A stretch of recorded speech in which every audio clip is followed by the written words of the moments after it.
Pourquoi la proclamation de l'ONU sur la traite négrière est un signe géopolitique? Je vous explique.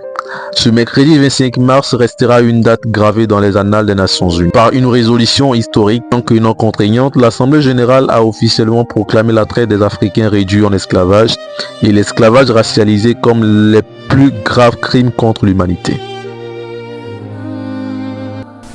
The trafficking in enslaved Africans and racialized chattel enslavement were foundational crimes that have shaped the modern world.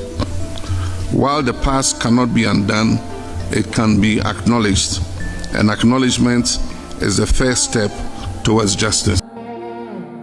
Alors, porté par le Ghana et soutenu par une large majorité de 123 voix, ce test marque l'aboutissement d'un combat diplomatique féroce mené au nom de l'Union africaine. Mais au-delà du symbole que contient réellement cette résolution, quoi a-t-elle fracturé la communauté internationale et quelles pourraient être ses conséquences concrètes? Pour Antonio Guterres, secrétaire général de l'ONU, il s'agit de déconstruire l'idéologie raciste et le mensonge de la suprématie blanche. Il exhorte les États responsables à s'engager dans un processus de justice réparatrice comprenant 4 piliers majeurs. Exige des vraies excuses et non des excuses molles comme celles formulées par le passé par certaines puissances. La restitution des biens culturels et spirituels pillés. 3 pays ont voté contre, notamment les États-Unis, Israël et l'Argentine. Et quand 2 autres pays se sont abstenus, dont le Royaume-Uni et les membres de l'Union européenne. Cette position vise à se prémunir contre d'éventuelles actions en justice, demande de compensation massive.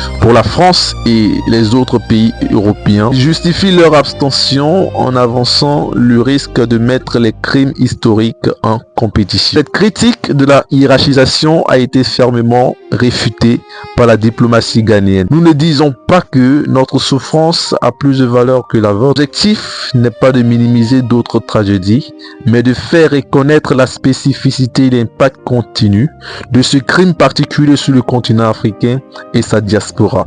Aujourd'hui, cette proclamation fixe une nouvelle norme morale internationale. Elle place le sujet des réparations au cœur de l'agenda politique mondial.